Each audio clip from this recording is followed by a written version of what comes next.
Okay friends, today we have started the most interesting and essential topic belongs to the animal physiology.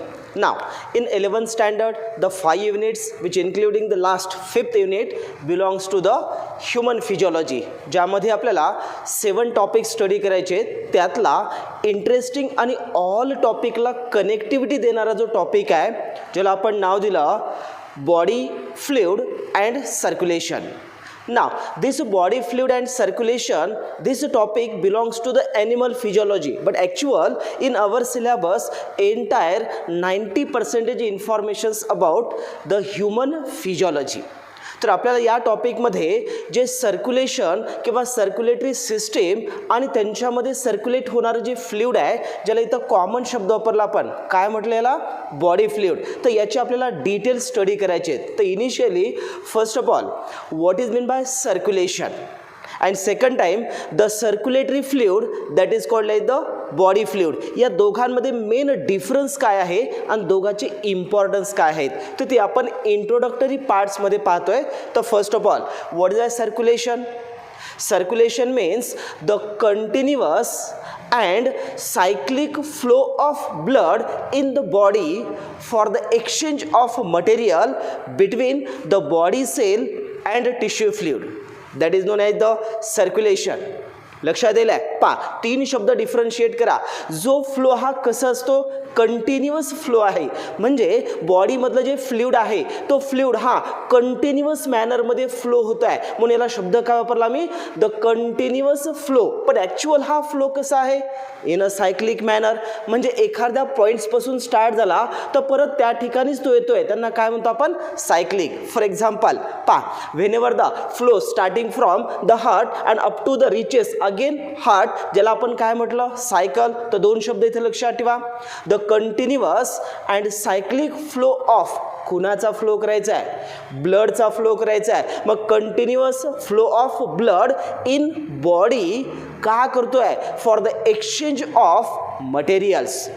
कशाचं exchange करतोय आम्ही materials exchange करतोय. Actual आता ते materials काय आहेत पुढे आपल्याला डिटेल्समध्ये पाहायचं आहे पण मटेरियल्सला कॉमन शब्द इथं वापरला आपण. एक्सचेंज कुणामधून करायचं पहा. First one is that is called like the body cell and second one is known as the body fluid. पा ॲक्च्युअल 2 वर्ड दिले त्या ठिकाणी बॉडी सेल आणि बॉडी फ्लुइड यांच्यामध्ये ते कंटिन्युअसली काय करणार आहेत एक्सचेंज करणार आहेत त्यावेळेस त्या ठिकाणी टर्म्स येतं that is known as the circulation. पास simple definition circulation is known as the काय म्हटलं आपण circulation is a continuous cyclic flow of blood within the body or in the body for the exchange of material between the body cell and body fluid. पा actual याचं meaning लक्षात येण्यासाठी टॉपिकची theme लक्षात ठेवायची आहे. पा you know that each and every living cell required the continuous supply of nutrients. पा युनिसेल्युलर ऑर्गॅनिझम असेल किंवा मल्टीसेल्युलर ऑर्गॅनिझम असेल each and every cell which required the nourishment or nutrients for their metabolism. बॉडीमधल्या कोणत्याही सेलचा आपण विचार केला तर प्रत्येक सेलला कशाची गरज आहे न्यूट्रिएंट्सची गरज आहे कारण त्यांचं मेटाबॉलिझम रेग्युलेट करण्यासाठी त्या न्यूट्रिएंट्समधून ज्यावेळेस तो त्याचं ब्रेकडाऊन करून एनर्जी रिलीज करतात आणि या एनर्जीवर त्याचं मेटाबॉलिझम रेग्युलेट असतं. पा सिंपल उदाहरण घेऊ आपण. फॉर एक्झाम्पल ही एक बॉडी सेल आहे ज्या बॉडी सेलचं मेटाबॉलिझम रेग्युलेट करण्यासाठी किंवा मेटाबॉलिक ॲक्टिव्हिटीज रेग्युलेट करण्यासाठी कशाची गरज लागणार आहे एनर्जीची गरज लागणार आहे. मग एनर्जी ही रिलीज कुणापासून होते एनर्जी ज्यावेळेस ऑक्सिडेशन ऑफ ग्लुकोज होतं किंवा फूडचं ऑक्सिडेशन होतं त्यांच्यातून जी बायोलॉजिकल सोर्स ऑफ एनर्जी येते ज्यांना काय म्हणतो आपण ATP. पा ॲक्च्युअल हा एनर्जी आहे एनर्जीवर मेटाबॉलिझम होणार आहे. Metabolism each and every living सेलमध्ये होणार आहे त्यावेळेस कंटिन्युअस यांच्यामध्ये काय इनटेक केलं जाणार आहे न्यूट्रिएंट्स इनटेक केलं जाणार आहे ऑक्सिजन इनटेक केला जाणार आहे. At the same time whenever this metabolic activity is completed inside the cell which produce the different types of unwanted materials unwanted gases in other words that is called like the waste material. म्हणजेच इथं ग्लुकोजचं oxidation झाल्यानंतर पुढे आपण डिटेल्समध्ये पाहणार तर रेस्पायरेशनमध्ये ज्यावेळेस फूडचं ब्रेकडाऊन होतं त्यावेळेस त्यांच्यातून रिलीज काय होत असतो, एनर्जी तर रिलीज होतोच पण त्या ठिकाणी CO2 रिलीज होतो. किंवा जे नायट्रोजनस वेस्ट प्रोडक्ट्स असतात प्रोटीन मेटाबॉलिझममध्ये ज्यावेळेस नायट्रोजनस वेस्ट प्रोडक्ट होतात in the form of ammonia असेल किंवा युरिया असेल, युरिक ॲसिड असेल, that is not necessary for the metabolism of human being. So such type of material it acts as a waste material. दोन गोष्टी वेगळ्या आहेत. प्रत्येक सेलला एनर्जीसाठी आपण न्यूट्रिएंट्स इनटेक करतात, मेटाबॉलिझममध्ये एनर्जी प्रोड्यूस करतात, पण त्याच वेळेस जे अदर कंपोनंट्स होतात ते सुद्धा कसे असतात, हार्मफुल. त्याला काय म्हटलं आपण, वेस्ट मटेरियल. तर या वेस्ट मटेरियलला बॉडीमधून एलिमिनेट करायचं आहे, सेलला मटेरियल इनटेक करायचं आहे. तर यांच्यासाठी कॉमन वर्ड वापरला आपण, that is called as the exchange of material. So that material useful and unuseful material, useful intake inside the cell and unuseful material continuously removed outside the cell. At that time they required the one of the internal transport system and that transport system is known as the circulatory system. पुढे आपल्याला details मध्ये पाहायचं आहे. एक theme लक्षात ठेवा, बॉडीमध्ये for example human बिंगच्या एक्सेप्ट जर आपण लोअर ऑर्गॅनिझम पाहिलं तर लोअर ऑर्गॅनिझम आपण अमिबा युनिसेल्युलर ऑर्गॅनिझम आहे. मग युनिसेल्युलर ऑर्गॅनिझममध्ये each and every processes or functions regulated by the single cell. म्हणजे इनटेक फूड असेल, गिव्हन आउट असेल, एक्सचेंज ऑफ मटेरियल असेल, एक्सचेंज ऑफ गॅसेस असेल, हे सर्व प्रोसेस हा सिंगल सेलमध्ये होतात. म्हणजे दॅट ऑर्गॅनिझम विच सराउंड, त्यांच्या सराउंडिंगला जे एन्व्हायरमेंट आहे त्यांच्यात तो काय करतो, डायरेक्ट एक्सचेंज करतो. आणि अशा लोअर ऑर्गॅनिझममध्ये there is no need for the internal transport system. But in higher organism, each and every cell, they do not intake the direct nutrition from the surrounding or exchange the material between the organism and their surrounding. That's why the internal transport system is required or essential in higher organism. यांनाच आपल्याला पुढे पाहायचं आहे की ती internal transport system म्हणजे कोण आहे, तर त्यालाच काय म्हणतो आम्ही, that is known as the circulatory system. मग या ठिकाणी सर्क्युलेटरी सिस्टीमकडे वळण्याच्या आधी पहिला टर्म लक्षात ठेवा, सर्क्युलेशन. इथं डेफिनेशन आपण कंप्लीट केली आहे. कशाला म्हटलं आता सर्क्युलेशन सांगा. Circulation means the continuous and cyclic flow of blood in body for the exchange of material between the body cell and tissue fluid, that is known as the circulation. Second term दिलं मग सर्क्युलेशनमध्ये आपण जर circulatory fluid म्हणून body fluid म्हटलं तर body fluid कुणाला म्हणतो आपण, different types of fluid present in our body, so that is called as the body fluid. Body fluid हा कॉमन वर्ड्स आहे. इथं आपल्याला या टॉपिकमध्ये स्टडी करायचं आहे. ॲक्च्युअल या बॉडी फ्लुइडचे दोन कंपोनंट्स आपल्याला पाहिजेत. एकाला नाव दिलं आपण या ठिकाणी ब्लड आणि दुसरं आहे या ठिकाणी lymph.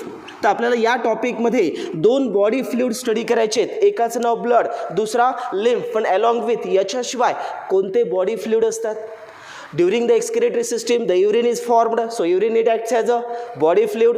During the digestive system the bile pigments are produced, so that is called as the body fluid. So in our body the liquid or the fluid is present, the common word that is called as the body fluid. But in our syllabus या body fluid मधले दोन component आपल्याला study करायचे आहेत. एकाचं नाव काय दिलं आपण, ब्लड, आणि दुसरं आहे लिम्फ. हेच आपल्याला फर्स्ट आर्टिकलमध्ये स्टडी करायचं आहे. त्याला काय म्हटलं आपण, blood. So what is your blood? Blood is the tissue fluid, but actually blood is the fluid types of connective tissue. पाहिलं आपण ॲनिमल बॉडीमध्ये जर आपण कंप्लीट टिश्यूचं डिस्ट्रीब्युशन केलं तर ॲनिमल बॉडीमध्ये किती टाईपचे टिश्यू आहेत, 4. फर्स्टला काय म्हटलं आपण, इपिथेलियल टिश्यू.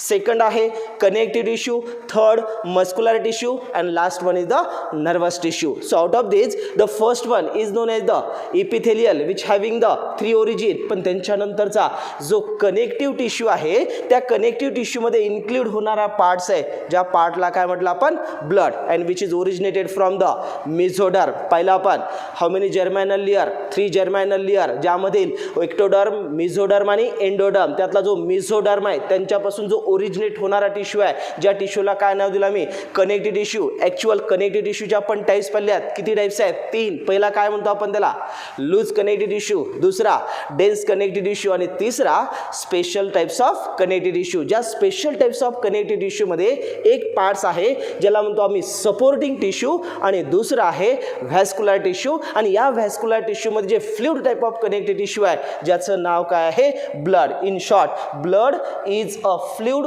कनेक्टिव्ह टिश्यू किंवा fluid types of connective tissue, ज्यामध्ये आपल्याला पाहायचं आहे की कंपोजिशन ऑफ ब्लड. ॲक्च्युअली या टॉपिकमध्ये ब्लडला डिस्ट्रीब्युशन 3 आर्टिकलमध्ये केला. फर्स्ट आहे ज्याला काय म्हणतो आपण, composition of blood. Composition of blood means the different components which is present inside the blood, so that is called like the composition of blood. हे आपल्याला first article मध्ये स्टडी करायचं आहे. पाहिजे आपल्याला की कंपोजिशन ऑफ ब्लड पाहिलं तर मेन त्यांच्यामध्ये किती कंपोनंट्स पाहिजे, 2. एकाला नाव देतो आपण, that is called like the plasma and second one is known as the formed elements. In other words, that is called like the blood cells. Formed एलिमेंट्सलाच इथं टर्म काय म्हटलं आपण, blood cell, which is also known as the blood corpuscles. तर या 2 पार्ट्सनं जो part तयार झाला तो आपल्याला पाहायचा आहे, that is called as the blood. म्हणून पहिलं आर्टिकल कोणता, कंपोजिशन ऑफ ब्लड, ज्यामध्ये आपल्याला पाहिजे importance of plasma, contents of plasma, functions of plasma, हे सर्व पार्ट्स आपल्याला प्लाझ्मामध्ये पाहायचे आहेत. आणि सेकंड, ज्या ब्लड सेल्स आहेत त्या ब्लड सेलच्या टाईप्स, जे आपल्या सिलेबसला मेन 3 टाइप्स आहेत. First erythrocyte, second leucocyte and another one is the thrombocytes, ज्याला आपण RBCs, WBCs and another one is the platelets. यांच्यानंतर आपल्याला पाहायचं आहे की WBC जे आहेत ज्याला आम्ही सोल्जर सेल म्हणतात, या WBCच्या परत 2 टाइप्स या ठिकाणी डिस्ट्रीब्यूट केले आहेत. एकाला नाव देतो आपण ग्रॅन्युलोसाइट्स आणि दुसऱ्या अग्रॅन्युलोसाइट, ज्यापैकी ग्रॅन्युलोसाइट्समध्ये फर्दर डिव्हिजन दिलेलं आहे, neutrophil, eosinophil and another one is the neutrophil. So neutrophil, acidophil and basophil, these are the granulocytes, and remaining 2 are the agranulocyte, that is called as the lymphocytes and monocytes. All these are the different types of cell present in one group, that is called as the formed elements. या सर्वांचे आपल्याला details, structure, function आणि त्यांचं regulation हे सर्व आपल्याला formed elements मध्ये पाहायचं आहे, ज्याला आपण काय नाव दिलं पहा, ब्लड. सेकंड आर्टिकल आहे ग्रुप ऑफ ब्लड्स किंवा ज्याला आपण ब्लड ग्रुप असं म्हणतो आपण. ह्युमन बिंगमध्ये जो ब्लड ग्रुप म्हणतो आपण, तर तो ब्लड ग्रुप आपल्याला या टॉपिकच्या सेकंड आर्टिकलमध्ये पाहायचा आहे, ज्यांच्यामध्ये पुन्हा NCERT मध्ये 2 पार्ट डिस्ट्रीब्यूट केलेत. एकाला म्हणतो आपण ABO blood group and another one is the RH factor. पुढे आपल्याला डिटेल पाहायचं आहे, RH ब्लड ग्रुप इथं म्हणूया. ह्या दोन्ही पार्ट्सला आपल्याला इथं डिटेलमध्ये स्टडी करायचं आहे आणि हमखास इच अँड एव्हरी पॉईंट्सवर NCERT दिलेले जे पार्ट्स आहेत सर्वांवर क्वेश्चन्स विचारलेले आहेत, तर ते आपल्याला डिटेल्समध्ये पाहायचं आहे. ABO blood group and RH blood group. तर थीम लक्षात ठेवताना ब्लड म्हटलं की आठवलं पाहिजे कंपोजिशन ऑफ ब्लड, ब्लड म्हटलं की आठवलं पाहिजे ब्लड ग्रुप पाहिजेत. ब्लड ग्रुप म्हटलं तर 2 ठिकाणी आपल्याला लक्ष ठेवायचं आहे. एक आहे ABO ब्लड ग्रुप सिस्टीम, ज्यांच्यामध्ये तुम्ही नाव ऐकलं असेल पहा, A ब्लड ग्रुप असतो, B ब्लड ग्रुप आहे, म्हणजे AB ब्लड ग्रुप आहे. हे जे कंपोनंट्स आहेत ते सर्व आपल्याला या आर्टिकलमध्ये स्टडी करायचे आहेत, ज्यांना म्हणतो आपण different types of blood group, A, B, AB आणि O, ज्यांच्यामध्ये आपण ABO blood group and another one RH factor और RH ब्लड ग्रुप हा एक या ठिकाणी आपल्या सिलेबसला आहे. हा आपला सेकंड आर्टिकल. आणि लास्ट आर्टिकल यांच्यामध्ये पाहायचं आपल्याला, ज्याला म्हणतो आपण coagulation of blood. Whenever the any injury, ज्यावेळेस कुठल्याही बॉडी पार्ट्समध्ये इंज्युअर्ड होतो किंवा टिश्यू इंज्युअर्ड्स होतो, त्यांच्यातून कंटिन्युअस फ्लो हा कोणता होतो, ब्लडचा होतो. तर ब्लड फ्लो होताना after 7 time naturally that blood it become coagulate, ज्याला क्लॉटिंग ऑफ ब्लड म्हणतो आपण, म्हणजे रक्त गोठण्याची जी प्रोसेस म्हणतो आपण, ती आपल्याला या आर्टिकलमध्ये स्टडी करायचं आहे, ज्यांना काय म्हणायचं आपण, coagulation of blood. In short, first आपण काय कंप्लीट केली, डेफिनेशन, सर्क्युलेशन. दुसरा पार्ट्स काय म्हटलं आपण, बॉडी फ्लुइड. बॉडी फ्लुइडमधले इथं दोन शब्द लक्षात ठेवायचे. कोणते दोन बॉडी फ्लुइड आहेत, ब्लड आणि लिम्फ. त्यातला पहिला पार्ट्स आपण स्टार्ट केला ज्याचं नाव काय, ब्लड. ब्लडमध्ये किती आर्टिकल स्टडी करायचे, 3. पहिला कॉम्पोजिशन ऑफ ब्लड, दुसरा blood group, and third one is the clotting of blood or that is called the coagulation of blood. तर या ठिकाणी तुमचा फर्स्ट आर्टिकल दिलेला आहे. सेकंड आपल्याला त्या ठिकाणी नाव दिलं पहा, लिम्फ. ॲक्च्युअल या ठिकाणी छोटंसं आर्टिकल आहे पण बरेचसे क्वेश्चन्स यात विचारले जातात. So what is a lymph? Lymph is a colorless fluid and which having the specialized cells that is called as the lymphocytes and which is responsible for the immune system or immunity system. आपल्या बॉडीमध्ये जे special defence mechanism असतं, whenever they are protect from the various types of diseases. जेवढे काही diseases आपल्या बॉडीमध्ये ज्यावेळेस infect होतात त्यावेळेस त्यांच्या अगेन्स्ट आपल्या बॉडीमध्ये जे इम्युनिटी पॉवर असते, ज्याला आपण रोग प्रतिकारक क्षमता असं म्हणतात, ती इम्युनिटी सिस्टीमला प्रोमोट करणारं एक मेन फ्लुइड आहे, ज्या फ्लुइडचं नाव काय आहे, lymph. In other words, lymph is the colourless fluid which having the specialized cell that is called as the lymphocyte, and that cell which is responsible for the immunity system. It also responsible for the carrier of different types of nutrients, different types of metabolites like that the blood जसा carrier आहे तसाच lymph सुद्धा काही essential एलिमेंट्सला carry करतोय म्हणून त्याला carrier सुद्धा म्हणतो आपण. So that is known as the body fluid or tissue fluid. So that is called as the blood and lymph. लिम्फमध्ये पाहायचं what is a lymph and lymphatic system. तर या फर्स्ट आर्टिकलमध्ये आपल्याला बॉडी फ्लुइडमधील या दोन फ्लुइडवर डिस्कस करायचं आहे. याच्यानंतर पहा, या बॉडी फ्लुइडला ज्यावेळेस ट्रान्सपोर्ट केलं जातं त्यावेळेस एक सिस्टीम आहे, ज्या सिस्टीमचं नाव दिलं आपण सर्क्युलेटरी सिस्टीम. यानंतर आपल्याला सेकंड पार्ट कोणता स्टडी करायचा आहे, सर्क्युलेटरी पाथवेज. पहा, सर्क्युलेटरी पाथवेमध्ये ॲक्च्युअल आपल्याला या ठिकाणी स्टडी करायचं आहे ज्याला म्हणतो आपण ह्युमन सर्क्युलेटरी सिस्टीम. आणि या ह्युमन सर्क्युलेटरी सिस्टीममध्ये ॲक्च्युअल आम्हाला पार्ट्स पाहिजेत. The human circulatory system it consist of how many parts. पहा, यांच्यामध्ये ॲक्च्युअल आपल्याला स्टडी करायचं आहे open circulatory system, closed circulatory system. In our syllabus आपल्याला डिटेल्समध्ये आहे क्लोज्ड सर्क्युलेटरी सिस्टीम, जे ह्युमन सर्क्युलेटरी सिस्टीममध्ये आहे, ज्यामधील आपल्याला फर्स्ट पार्ट स्टडी करायचं आहे circulating fluid that is called as the blood. Second, that blood flow within the vessels that is known as the blood vessels, and that blood vessels these are connect towards the all body parts or each and every cell along with the circulatory organ. That organ is known as the heart. पहा, human heart, blood vessels आणि blood या तीन components मिळून जी system आहे, ज्या सिस्टीमला काय म्हटलं आपण ह्युमन सर्क्युलेटरी सिस्टीम. ज्यामधील जो सर्क्युलेटिंग फ्लुइड आहे त्या फ्लुइडला ब्लड म्हटलं, ज्याच्यावर आपण आत्ताच डिस्कस केलेलं आहे. यानंतरचा पहा सेकंड पार्ट आपल्याला या ठिकाणी काय स्टडी करायचा आहे, ब्लड व्हेसल्स. कुणाला म्हटलं आपण blood vessels. Vessels is that is a tube or duct which carry the fluid. That fluid is known as the blood. That's why the name is known as the blood vessel. Simple word. ज्या vessels मधून ब्लडचा flow होतो म्हणून त्यांना काय नाव दिलं आपण, blood vessels. आणि अशा ब्लड व्हेसल्स ॲक्च्युअल आपल्या बॉडीमध्ये 3 टाईपचे आहेत, जे तुम्ही प्रिव्हियस इयर्समध्ये स्टडी केलेलं आहे. पहा, that is known as the काय म्हणतो आपण त्याला, आर्टरी आहेत, व्हेन्स आहेत, कॅपिलरीज आहेत. मग इथं आपल्याला पाहायचं आहे ऑक्सिडेटेड ब्लड कोण कॅरी करतं, डिऑक्सिडेटेड ब्लड कॅरी कोण करतं, कोणतं ब्लड कुठून कुठपर्यंत कॅरी होतं, हे सर्व आपल्याला डिटेल्समध्ये आर्टरीज, व्हेन आणि एक्सचेंज ऑफ मटेरियल्स करणाऱ्या ज्यांना काय म्हणतो ॲक्च्युअल आपण कॅपिलरीज. तर या 3 आर्टिकलला आपल्याला स्टडी करायचा आहे ब्लड व्हेसल्समध्ये. So blood vessel it acts as a part of human circulatory system which carry the blood that is known as the blood vessels. Some blood vessels which carry the oxidated then deoxidated, and some these are the exchange between the oxidated and deoxidated, that is called as the capillaries. तर हा details parts आपण इथं पाहणार आहेत. यानंतर आपल्या सिलेबसला जे human hearts आहेत, ॲक्च्युअल हार्टमध्ये आपल्याला इंट्रोडक्शनमध्ये पाहायचं आहे 2 चेंबर्स हार्ट्स कुणामध्ये असतं, 3 चेंबर्स हार्ट्स कुणामध्ये आहे, 4 चेंबर्स हार्ट कुणामध्ये आहे. वेल डेव्हलप्ड जी सर्क्युलेटरी सिस्टीम आहे, ज्यांच्यामध्ये आपण ह्युमन सर्क्युलेटरी सिस्टीमचं एक्झाम्पल या ठिकाणी घेतलेलं, जिथं आपण 4 चेंबर्स हार्ट स्टडी करणार आहेत. इतर या या ठिकाणी हार्ट्समधील different types of heart present in the different types of organism हे आपल्याला पाहायचं आहे 2, 3 अँड 4 चेंबर हार्ट्स. यांच्यानंतर सेकंड पाहायचं आपल्याला हार्ट्समध्ये इंटरनल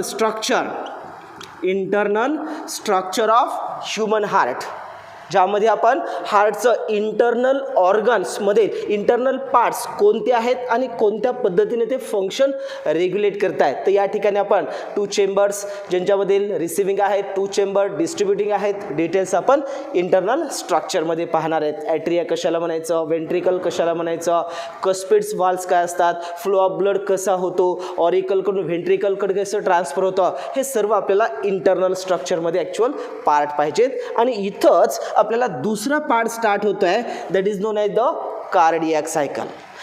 इंटरनल स्ट्रक्चर ऑर्गन एकदा लक्षात आला तर त्या ऑर्गनमध्ये जी कार्डियक सायकल आहे, कार्डियक म्हणजे आपण हार्टला अदर नेम्समध्ये म्हणतात, जसं आपण किडनीला रेनल शब्द वापरतो, आपण ब्रेनला एन्सेफेलॉन म्हणतात, तसंच लिव्हरला हिपॅटिक शब्द वापरतो आपण. ॲक्च्युअल हार्टला आपण कार्डियक असं म्हणतात आणि त्यांच्यामध्ये जी कार्डियक सायकल आहे ती कार्डियक सायकल आपल्याला सेकंड पार्ट्समध्ये पाहायचं आहे, ज्याला अदर वर्ड्समध्ये म्हणतो आपण वर्किंग ऑफ हार्ट.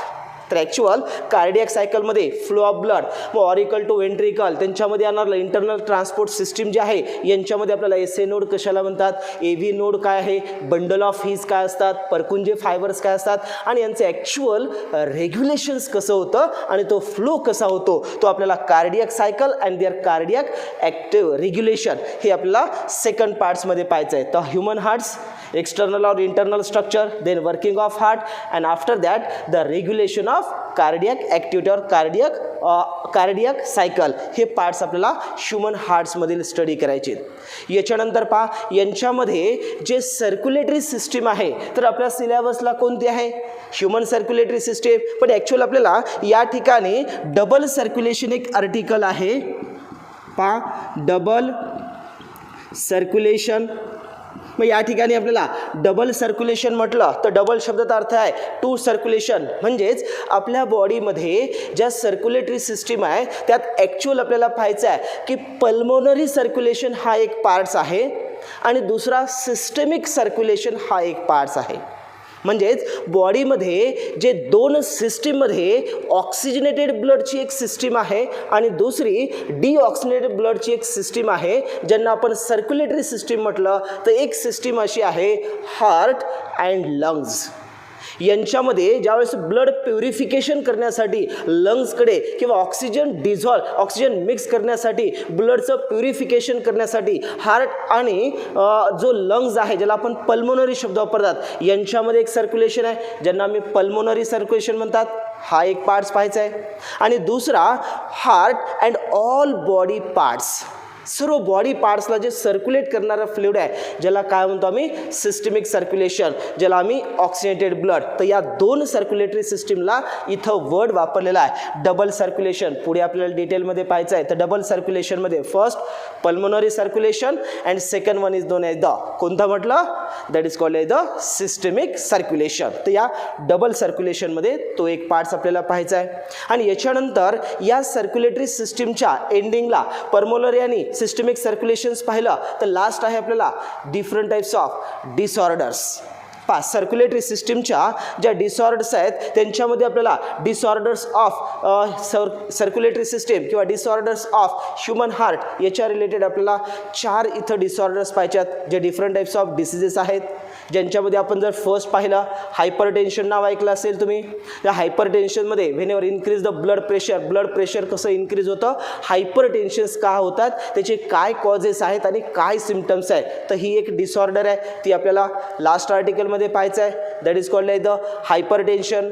त्यानंतर आपल्याला CAD नावाचा पार्ट ज्याला आपण कार्डियक ॲक्टिव्हिटीमधील ॲक्च्युअल ज्याला कोरोनरी आर्टरी डिसीज म्हणतो आपण CAD, तो आपल्याला या ठिकाणी स्टडी करायचा आहे. कोरोनरी आर्टरी डिसीज म्हणजे CAD ही पण एक डिसऑर्डर आहे. यांच्यानंतर एंजिना ज्याला एंजिना पेक्टोरिस म्हणतो आपण, हे एक डिसऑर्डर आहे.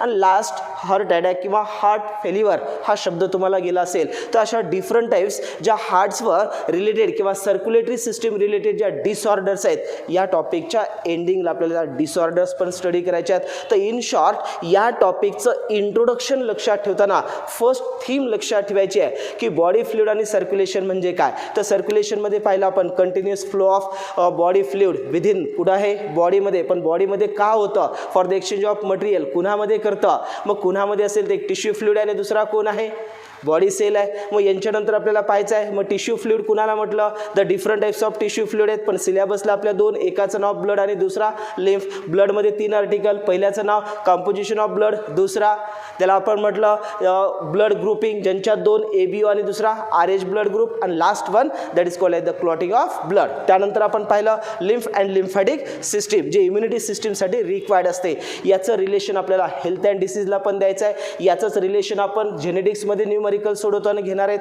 तर त्या पद्धतीनं आपण हे आर्टिकल त्यावेळेस डिटेल्समध्ये पाहणार आहेत. दुसरं पाहिलं आपण हे जे फ्लो ऑफ ब्लड आहे किंवा टिश्यू फ्लुइड आहे, याच टिश्यू फ्लुइडला ज्या सर्क्युलेटरी पाथवेजमध्ये त्यांनी सिलेबसमध्ये ठेवलेत, तर 2 पाथवे आपल्याला इथं स्टडी करायचे आहेत. ॲक्च्युअल पाथवेमध्ये आपल्याला ह्युमन सर्क्युलेटरी सिस्टम आहे, पण इंट्रोडक्शनमध्ये पाहायचं आहे ओपन टाईप ऑफ सर्क्युलेशन कसं असतं, क्लोज टाईप ऑफ सर्क्युलेशन्स कसं आहे, ओपन टाईप ऑफ सर्क्युलेशनचे एक्झाम्पल्स कुणामध्ये आहेत, आणि क्लोज्ड सर्क्युलेटरी सिस्टीम ज्यावेळेस डिटेल पाहिजे तर ह्युमन सर्क्युलेटरी सिस्टीम पाहणार आहेत, ज्यांच्यामध्ये हार्टच्या रिलेटेड सर्व आर्टिकल्स. त्यांच्यानंतर आपण ब्लड व्हेसल्स ज्या 3 टाईपच्या ब्लड व्हेसल्स आहेत आणि ब्लड. यांच्यानंतर आपण पाहिलं की हे 2 टाईपचं, कारण human circulatory system double circulation आहे, तर ते काय आहे तर पल्मोनरी सर्क्युलेशन एक आपल्याला डिटेल्स पाहिजे, आणि दुसरं पाहायचं आहे that is called the human circulatory सिस्टीममधील ज्याला काय म्हटलं आपण सिस्टमिक सर्क्युलेशन. तर हा डबल सर्क्युलेशन. आणि लास्ट कार्डियक ॲक्टिव्हिटीच्या नंतर डिसऑर्डर, तर disorder 4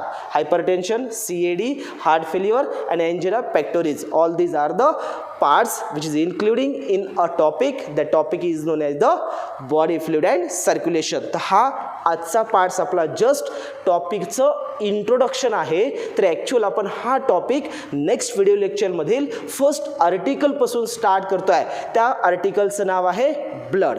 Okay, let us stop here. Now remaining part will be start in next video lecture. Thank you.